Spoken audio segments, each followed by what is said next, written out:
How many vendors does it take to meet all your organization's food needs? Just one.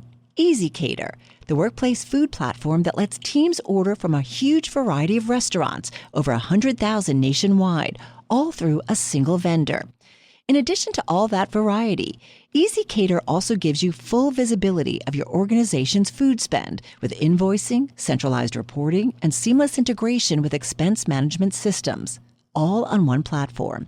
EasyCater, your business tool for food. To learn more, visit easycater.com/podcast.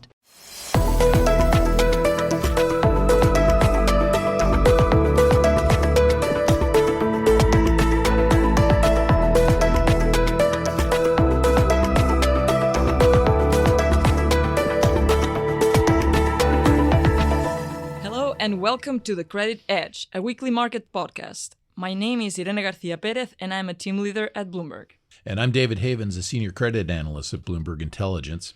This week, we're delighted to welcome Michael Gatto, a partner and head of private side businesses at Silverpoint Capital. Michael, how are you? I'm great. Thanks for having me. Excellent. We're delighted to have you here. As if being head of privates at Silverpoint weren't enough, Michael is also an adjunct professor at Columbia Business School and Fordham's Gabelli School of Business, where he teaches credit analysis and distressed special situation investing. Now, let me toss it back to Irene. Silverpoint has its origins in distressed debt, founded by Ed Muley and Bobo Shi, who came from Goldman Sachs Special Situations Group. You worked with them at Goldman, then joined them shortly after. So you're not a founding partner, but as close as it gets, pretty much, of Silverpoint. In recent years, though, it has expanded. I guess expanded is more accurate than pivoted to private credit, because a distressed strategy is still a relevant one. But I wanted to ask you, you run the private credit strategy. Tell me more about this expansion. What is the sell point or what's the edge that your private credit strategy has? And how have you convinced, how difficult was it, the conversation with borrowers that, yes, you have a loan-to-own strategy, but you do more things than that? Yeah, it's a great question, and I think it's a little misunderstood in the market. And, you know, as the three of us was discussing earlier, at Silverpoint, we never really talked about ourselves a lot to the press, or other than our investors and our borrowers. But we were, Ed Muley and Bob O'Shea, as you said, they started all of the credit functions investing at Goldman Sachs. And they left 2002 and started Silverpoint. And in that, we are a credit fund. The press has called us a distressed debt fund.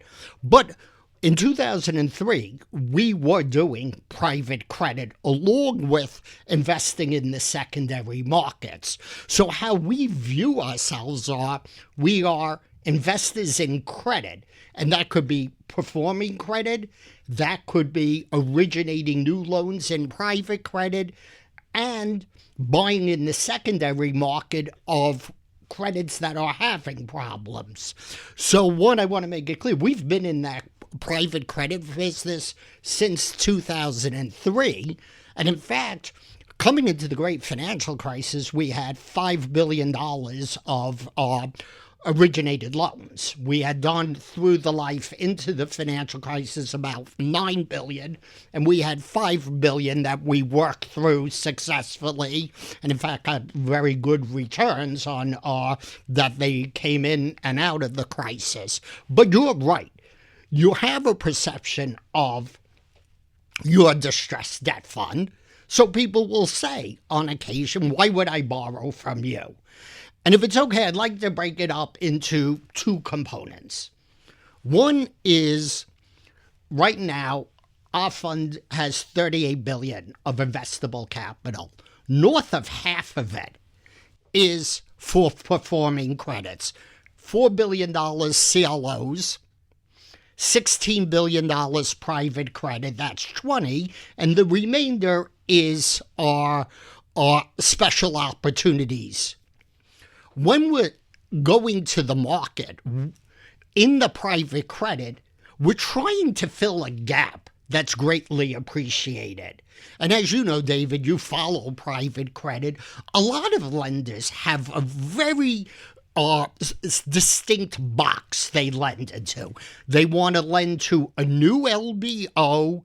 They have a loan to value they want, and they have industries that they like and industries they don't like. And the minute something fits in that box, they're going to win. They're going to go after it. And they basically are saying, hey, tell me where I need to be to win. And that's an overbanked market today.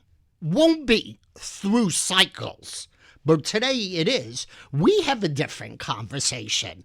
One, we're going to try to target 30-40% of our loans will be to non-sponsors, which is very underbanked because it's harder. You have to be comfortable doing full due diligence. You can't rely on, hey, an equity sponsor's buying this company for $1 billion. They want a $500 million loan. I could go to committee with a straight face, 50% loan to value, plus they're going to give me all their work, and then I could cut and paste it, summarize it. We will do our own credit work, and we're comfortable doing full-level private equity-like due diligence for a loan. And that allows you to attack that non-sponsor space.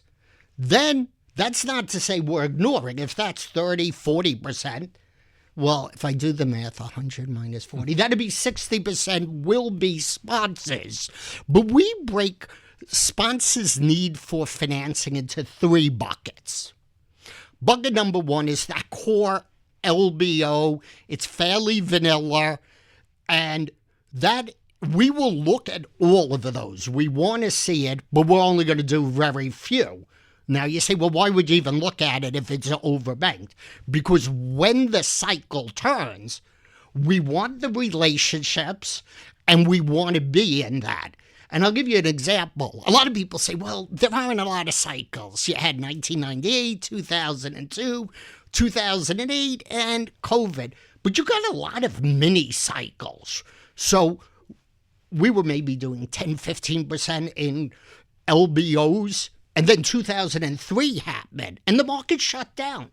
Short period of time, but you had a real fear of inflation.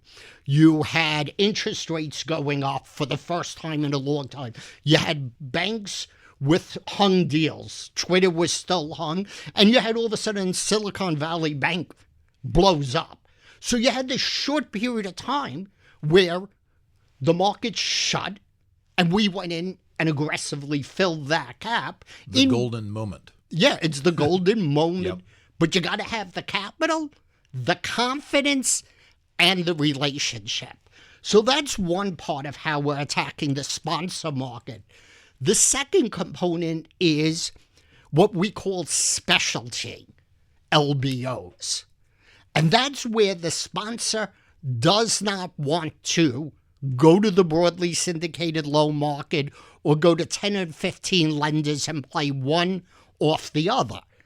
It could be a take private. I'll give you just an example. A company has $4 billion market cap, goes down to $1 billion because it was growing at high rates, their core business matured, and they're throwing a lot of cash into potential growth businesses, none of which are working. A sponsor comes in, sees where the price is, knows the industry, knows the management team, knows the board, and says, you shouldn't be public. You should be private. We'll pay a 30% premium, and cuts the deal. They got to go, announce it, get shareholder votes to close. They are not looking to fight about every basis point. What they're fearful of, what if this leaks before the shareholder meeting? What if the stock price goes above a 30% premium? What if some investment banks start calling the board and saying, I have a buyer who could do better? They might be fishing, but the board gets nervous. Oh, maybe I need. They want to go to one lender who they trust. They want to have the assurance of getting the deal done. Done quietly. It's both. Exactly, David, and someone who the confident could step up and write a check for $300-400 million. And if they're paying a little more upfront, a little more call, a little more coupon, stronger docs, it's small in the overall thing of private equity funds. Auctions, they know. They paid more than everyone else. A proprietary deal that they might have spent a year, 2 years developing the relationship, everything falls in line. They want to come to someone like us. So we have core LBOs. We're going to attack that in market dislocations, mini and major. Specialty finance, that's what we're marketing. And things that don't fit everyone's box. So is that specialty finance component, that the sort of the private element that you just described, is that pretty much a niche? Are there only a few players involved in that? For sure. Okay.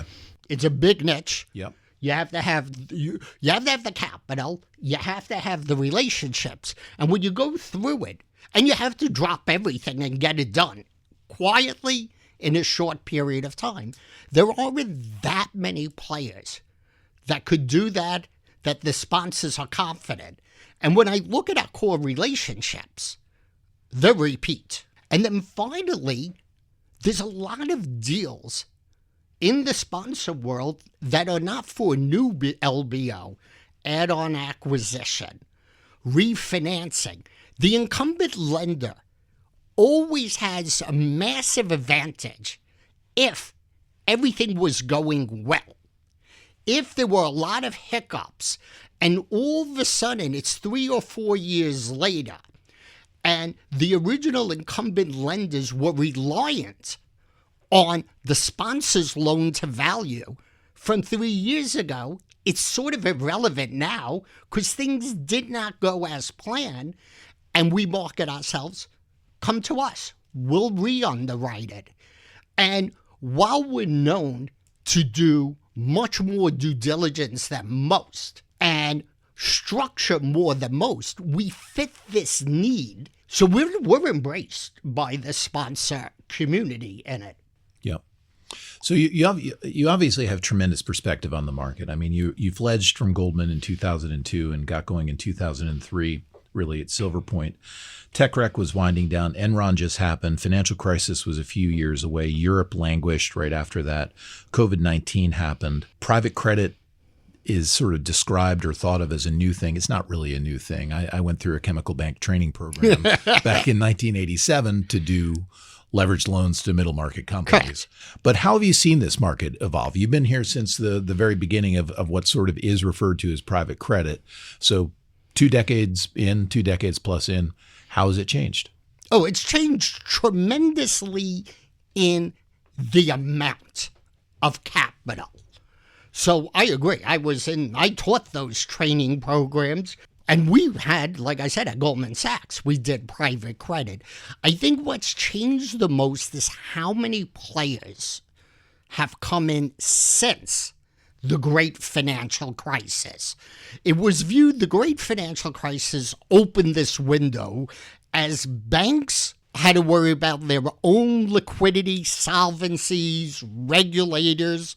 CLOs were not getting the same type of leverage they needed to make their business model work, and people jumped in, which is great. And I actually think, all this, the private credit is somehow bad for the economy. I don't get that, in that it's phenomenal that when you think of economic crises, they're driven and magnified by a lack of capital to refinance loans to fund growth. Private credit has filled that vacancy. The real question that people ask is, it has gotten overheated, especially in that core LBO. And is it a bubble that's going to blow up? And the answer is, it's the Warren Buffett quote that everyone loves. When the tide goes out, we're going to see who's naked. When we get into the next cycle, there will be people who do fine. There will be people who don't do well, and they will work down their portfolio and go out of business. And there will be a third category that not only does fine, but has the dry powder and the expertise to lean into that. Mm-hmm. What I love, what Silverpoint loves, is when the market is driven by fear of missing out, risk on, to just constantly be saying, when it changes, how is our portfolio going to do? Do we know every potential problem and have a plan of attack? And do we have the dry powder and the expertise that when we go from fear of missing out to fear, that's where you want to be. And if you have capital, you're not playing triage, and you have the confidence to step up when most people are not. That's how you really win, and that's how you build the long-term relationships. When the market's heated, it's hard. Everyone will do that deal.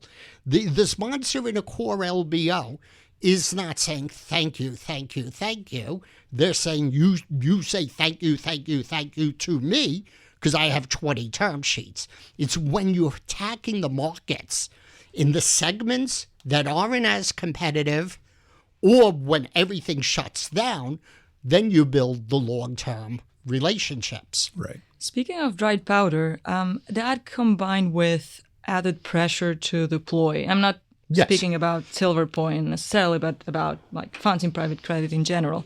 That seems to add to the race to the bottom to just sign any type of deal to some extent in terms that are very favorable for borrowers, but not necessarily the best terms for creditors with the best protections for creditors. Are you seeing any opportunities from this type of loans, that private credit loans that offer very few protections for creditors? And now I don't know if you're seeing opportunities in perhaps private credit secondaries or other sorts of like ways in for we're not. I mean, I think that, look, there's a lot, and you guys have written a lot, you guys meaning Bloomberg, on trading of private credit, and we could have a discussion around that because that's sort of interesting, because the whole idea and the whole part of the benefit of private credit is I'm dealing with Silverpoint. You're my lender.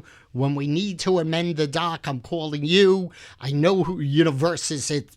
I don't know who's the person I need to talk to. But no, we're not seeing a lot of opportunities in buying private credit, whether over time that trades or not. What I would say is the race to the bottom phenomenon is there. You got to avoid it, and it goes back to we're not going to know the winners and the losers until things get bad. What, and investors will ask me, well, what questions should I ask?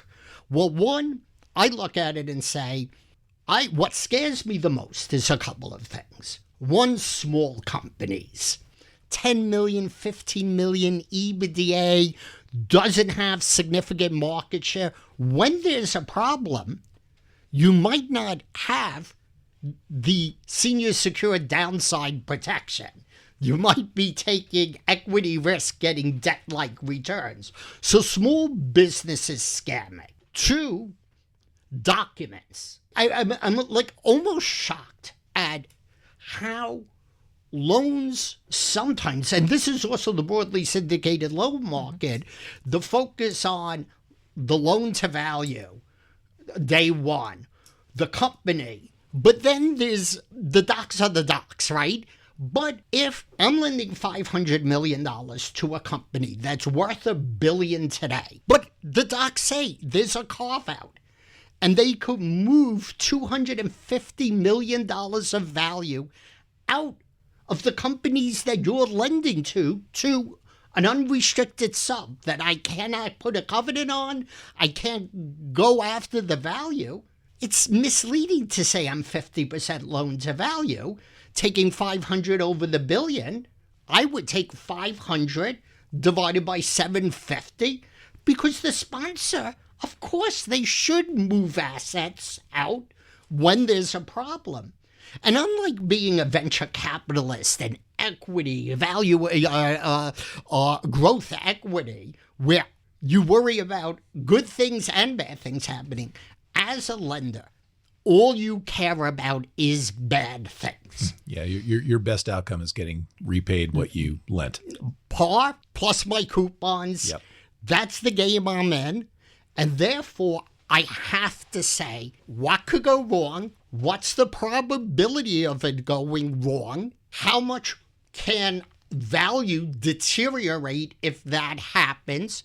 And what does the document allow that company to do? I have a lot of friends in VC and growth equity, and they'll say, Michael, your job's so easy, senior secured.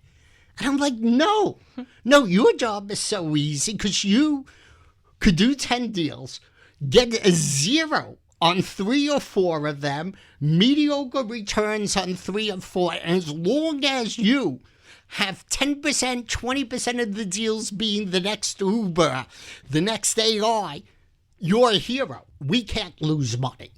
We have to be paranoid about everything that could go wrong and say, if it goes wrong, do I think I'm going to lose money? We will, and that's a tough way to live a life.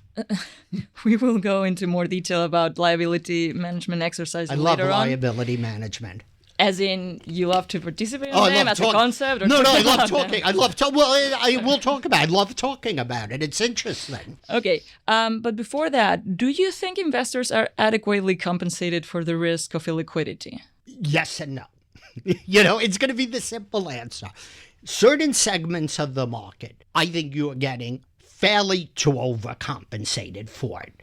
Again, these parts of the segments where they're just less efficient, less capital. Yes, I think in certain of the deals, you're getting no illiquidity premium.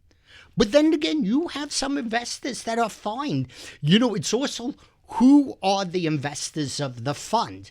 If the investors of the fund have a very, very long-term, their capital, very long-term, they don't want market vol of things going up and down just based on something the president says. They actually value not having all that liquidity. So it depends on a lot of things. I think right now the core LBO market is what I would call a beta trade. There's no excess return in it. And you're probably being adequate for those who do it well. I think you're getting adequately compensated for the risk and the illiquidity. And my only point before, not everyone has the same illiquidity premium. So the people who go into these assets aren't going to be someone who needs day-to-day liquidity, and therefore they don't need the same liquidity premium as others.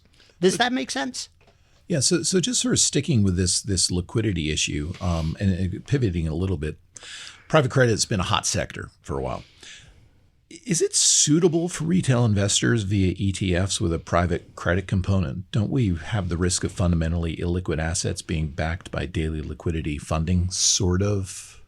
Well, it's unambiguously a legitimate concern, right? Yeah. So if you're raising money to the retail market, you need to explain what is the liquidity of this. Now, you could have liquidity backstops, so a line you could draw on to pay out X% of the investors, so there is some liquidity.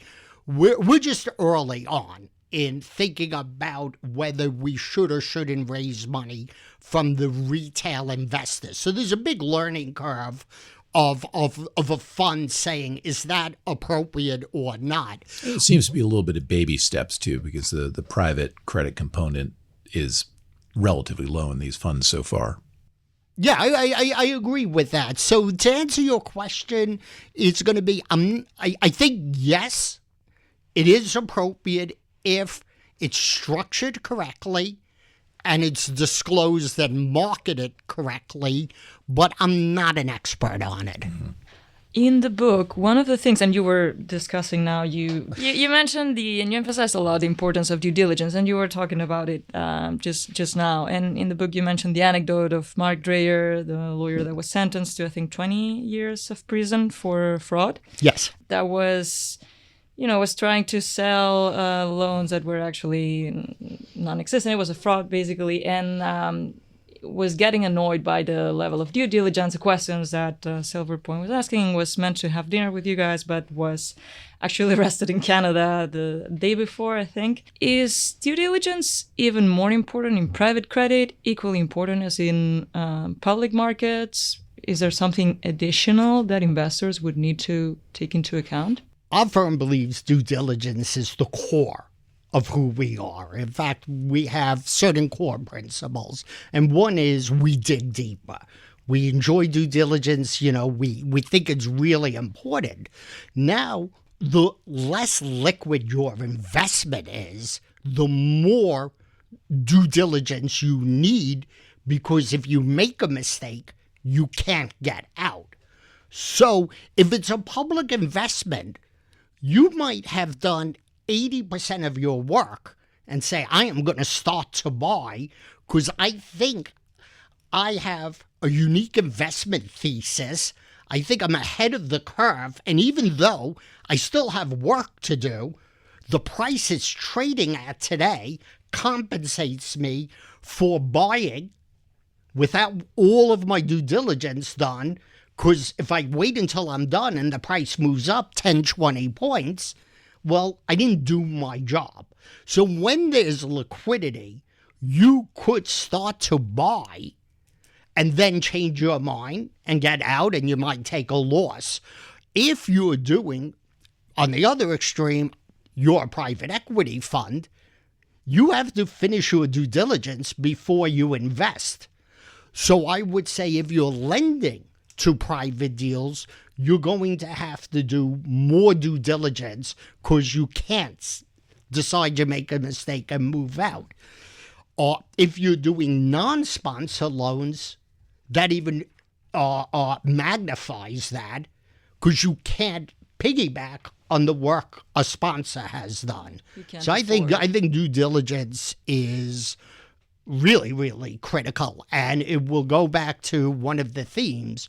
When the cycle changes, those who were deep in due diligence, have confidence in their investment, will not only do better on how their existing investments performed, but I also think they'll do better in building the relationships with their borrowers. Because if you did all your work and then there's a downturn in the economy, but you have ultimate confidence in the value cushion to your loan, that this is very temporary, that this company is going to have some problems and then come out of this recession as good, if not better, because some of their competitors might disappear, you are going to be more accommodating to that borrower versus if you didn't do a lot of due diligence, you're not deep, and then you're worried which one of your credits are high likelihood of impairment versus one you should be leaning in and supporting. Well, due diligence has to be the name of the game, right? I believe so. Sort of leveraged lending, which sort of brings up a question about the way that the market has evolved over time. When you were early on getting involved in private credit, it wasn't terra incognita, but it was not far off from that. There seem to be cruise liners coming in now, bringing tourists to the space. And I'm just wondering what sort of an impact you're seeing at your business in terms of, sort of the underwriting expectations, the documentation, the rationality of pricing, the rationality of extending credit in the market today. Like, are we overheated? There's certainly a lot of concern we are. Yeah, yes, we are overheated in certain segments. I think in certain segments, no, they expect you to come in, do due diligence. I find, in the non-sponsor deals, I find, we did a deal to a family-owned business, big, close to $1 billion of sales, EBITDA ranging from 80 million to 120 million, then a massive pop up due to COVID, a massive pop down as COVID correction. But I found like those businesses, they actually embrace due diligence. They know every detail of their company, and they actually enjoy you coming in and asking. So I think there's segments where they understand you're a lender, you're going to come in, you're going to ask a ton of questions, and that's part of the process. And you're going to have a normal document. You're going to have a loan document that says what you can and can't do. So I find there's those segments that everything is a good risk-adjusted return, including the documents. And then, but if you go back to just pure, a very vanilla LBO, the sponsors are doing what they should do, is saying a lot of capital wants to lend to a new LBO. And if you want to do it, I need the best terms, including the best documents for there. And, it goes back, it's almost, I don't want to be the repeat. There'll be 3 sets of funds who are in this business. Ones that do fine, continue to exist. Ones that are prepared for the downturn and wants to fill those void. And then there are going to be players who are done. I'm not going to say who's who. We'll all find out. But there's plenty of LBO deals where they tell the lenders zero access to management. Can't even have a conversation. Yikes. So you've got this specialty area. You've had it for a while. That I would say probably gives you an edge over people that are sort of a little bit less established or haven't been doing it as long. Does that business come to you through long-term relationships that you guys have with sort of succession planners and sort of firms like that, or where does it come from? I would break it up. It comes from a lot. We want to see everything, and that's why we're doing the core LBOs. We're doing but very few of them. Right. But we want to see them. We're doing what we call the specialty LBO. One lender come to us, the refi, and the non-sponsor. So I'd say on the sponsor side, we have 75 core relationships. A third of those we're doing that repeat deal. It always is where they're coming to us and they understand. The who's who of sponsors. And then when you go outside of that, it is a lot of advisory firms. It is a lot of legal firms. We are, you have all these banks that are dealing with these large family-owned non-sponsor companies, and when they come in, like the one I described to you, they needed a loan. They were only using an ABL revolver from a bank. That advisor called us and said, would you be interested? And we got into a dialogue, and I don't think they called anyone else. And if they did, it was not a situation where there were 10 term sheets. It was more a normal. Again, if we didn't price it appropriately, we would be opening the door for 10 term sheets. So you're pricing it at a level you feel you're getting a premium because it's underbanked, but not such that it's where their advisor and the family says, well, this is silly. Mm-hmm. For the funds that won't make it, what do you think could be the triggers in the medium term? I think in the medium term, you will have, it will be hard. You're going to need the event, right? I think if you look at funds and say, how much of your loans were originated with PIK interest, paid in kind? How much of your loans today is paid in kind? The first red flag of problems is for funds that are dealing with problems but not directly, is PIK interest. The borrower can, and it's different if you originated a loan, they're integrating an acquisition, you're giving them a holiday on a covenant, you're saying you could pay X% in PIK. You came in making that decision. It's different when it's all of a sudden wasn't PIK and today it's PIK. It's come to maturity and you're refinancing it not because you want to extend the maturity, but because you have no choice. They can't pay you and the market isn't there. So I think you will see red flags out there.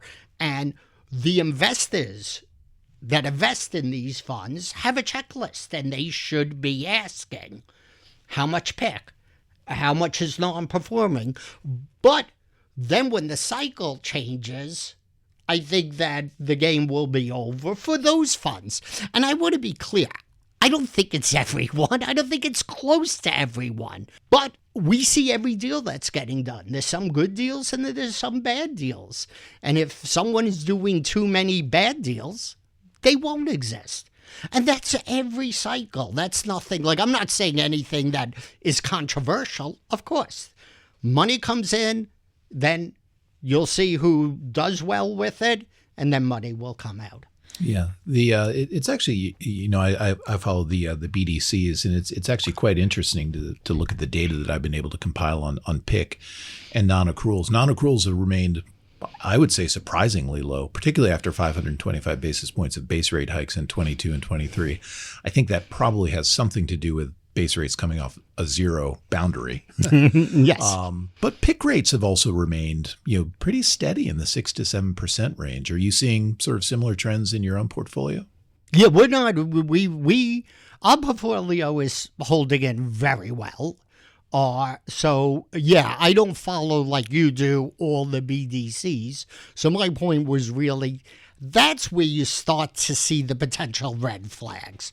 But when there is markets where there's a lot of capital, the mistakes are less easy to spot because more money constantly comes in. It is when that tide goes out that you figure out who's doing a good job and who isn't.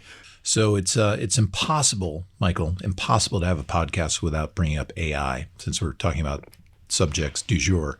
And I'm not talking about the 76ers great Allen Iverson, artificial intelligence.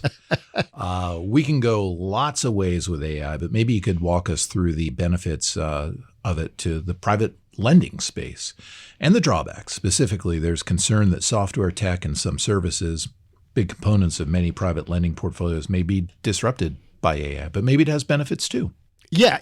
I mean, when Silverpoint discuss risks, that's one of the risks of every company. So you have all this tariffs, inflation, interest rates. It's always something. You have the geopolitical risks of what's going on in the world, but you also have AI risk.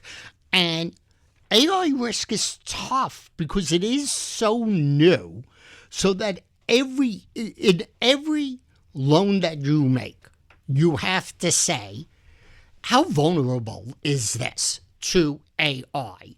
And you got to really have that discussion. And you don't have the seeing this story over. Like, there's a lot of things between people at our fund that have 20, 30 years, multiple cycles. They say, I know how this is going to play out. This is very different. This is new. So what I would say about it is, we're scared of it, but in a good way. That's what we do. We get paranoid. We talk. We ask a lot of questions. We talk to people outside. And that's on the investing side.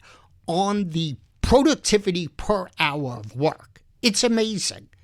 And we're embracing it as everyone should. It is another tool so that you could quickly go through a doc, find the areas you want, spot patterns. So it's helpful, but it's scary. Yeah. Moving on to LMEs, it sounds like reading the docs it's necessary but not sufficient, and investors need to take into account like all the game theory that goes into the flexibility of the docs. How have LMEs changed the way you approach distress investing? And in the cases where you see that company will need a second round, how do you factor that in? Yeah, and as I said before, and I was joking but only slightly joking, I love talking about LMEs because they're interesting and they are new and everyone's figuring them out. And the press loves them because they are new and interesting, right? Creditor-on-creditor violence, distressed debt exchanges. I even had someone try to call them position-enhancing transaction pets. Never caught on because that's a positive tone. And I think we all know positivity doesn't sell as well. But when you break LMEs, this is documents. Every loan, every bond, there is a legal document between the borrower and the lender of what can and can't be done. And an LMA transaction is when a company is in search of liquidity to avoid a crisis and potentially a bankruptcy. They're going to look at every aspect of that doc and says, what can I do? Now, there was big two pictures. One is moving assets away. That was the J. Crew. Woke up and the intellectual property was no longer your collateral.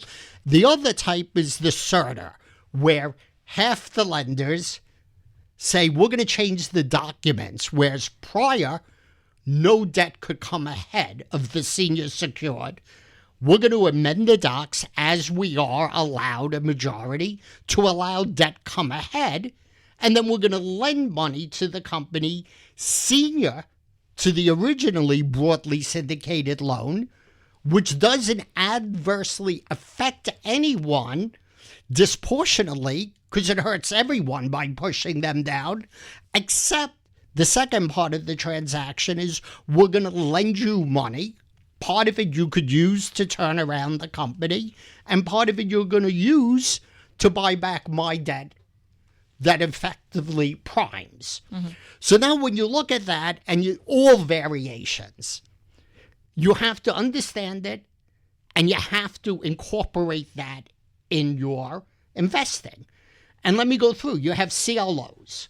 For the most part, this is really bad for CLOs, especially CLOs that are not linked to a special situations, to those that are real experts and those that are not large, because in all of this, it only hurts them.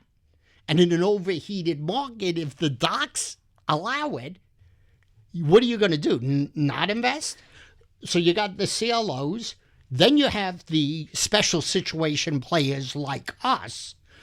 And for us, it's only positive in that we understand it, we can make bets, and that's what we are paid for. So in certain situations, we might think the secured debt is trading at an inappropriate discount because we don't think an LME is going to happen, but the market does, and we could buy. This is like a Bausch and Lomb. In other situations, we could be part of the majority and help create a solution of liquidity. And then it's less impactful in the private credit because the up-tiering, well, that's not an issue if you own everything because you're not going to change the docs to hurt yourself. But it is a big issue in the moving the assets, the J. Crew, was some people call it trapdoor, drop down. And again, you have to know what you're agreeing to. It's a documents game, but it's also a size game because clearly bigger funds that Correct. can write the big checks have an advantage. Like, do you think small funds can actually successfully play this game? I think they're at a massive disadvantage. And then just final thing for me, because we were just talking about banks.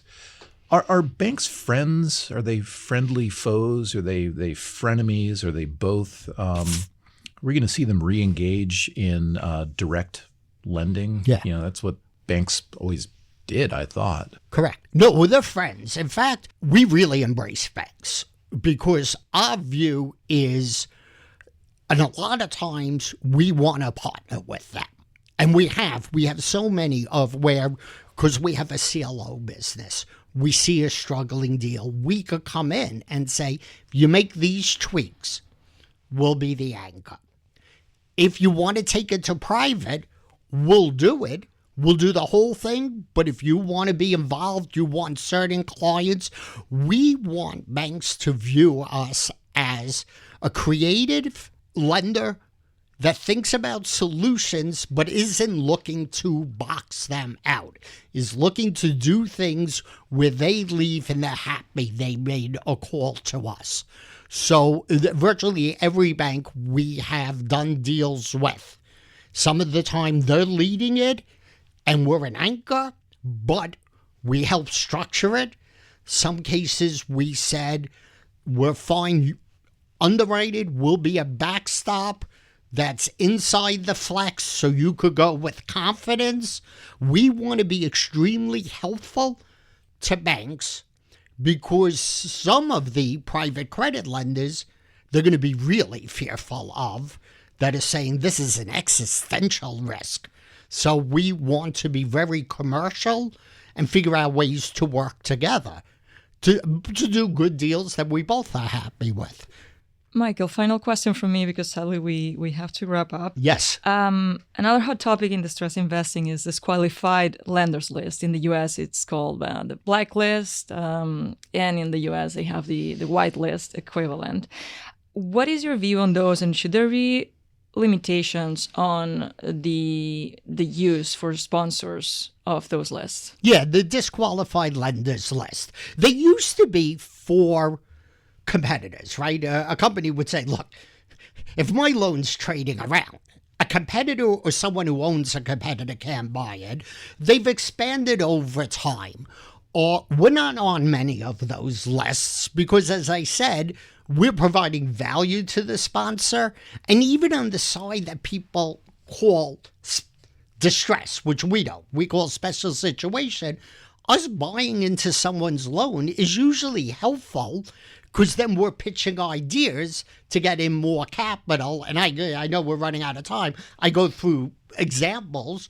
So we don't find it a big deal for Silverpoint. We end up on them every once in a while, more for the, I think, you Google us and that's it, we're on. In most cases, if we talk to the sponsor, say, reach out to these other sponsors, we get off. Then you go to, so that's me answering it from my perspective at Silverpoint. Then me answering it from the market perspective is, I think sponsors are really smart and they do things that make economic sense. I think if you put too much on a DQ list, when the market gets more normalized, the CLOs need liquidity. They have caps on how much CCCs they could own. They have caps on default things. So they need to know if a company doesn't do as well as expected, I can move out. If one sponsor has every single buyer of CCCs on their DQ list, the CLOs are going to say, that's a tougher deal for me. And they might not do the deal or they might demand a higher rate. So I think and along-winded, I think that it gets market regulated. I think sponsors will put certain lenders that they think will not be supportive of them on those lists. I think if it gets too broad, their cost of capital goes up. And from our perspective, we do not want to be on those lists. We're not on a lot. If we're on them, we're going to really engage in a conversation to ask why. Great stuff. Michael Gatto, partner at Silverpoint. Many thanks for joining us on The Credit Edge. And of course, we're very grateful to David Havens from Bloomberg Intelligence. We appreciate you joining us today. Make sure you check Michael's book, The Credit Investor's Handbook. It has a lot of anecdotes, particularly useful for people looking to ramp up their knowledge or get into knowing credit investing. It's very focused on leverage loans and high yield bonds. There's a part on distress as well. Bloomberg Intelligence is part of our research department with 500 analysts and strategists working across all markets. Coverage includes over 2,000 equities and credits and outlooks on more than 90 industries and 100 markets, indices, currencies, and commodities. Please do subscribe to The Credit Edge wherever you get your podcasts. We are on Apple, Spotify, and all other good podcast providers, including the Bloomberg terminal at BPodGo. Give us a review, tell your friends, help spread the word. I'm Irene Garcia Perez. It's been a pleasure having you. Join us again next week on The Credit Edge.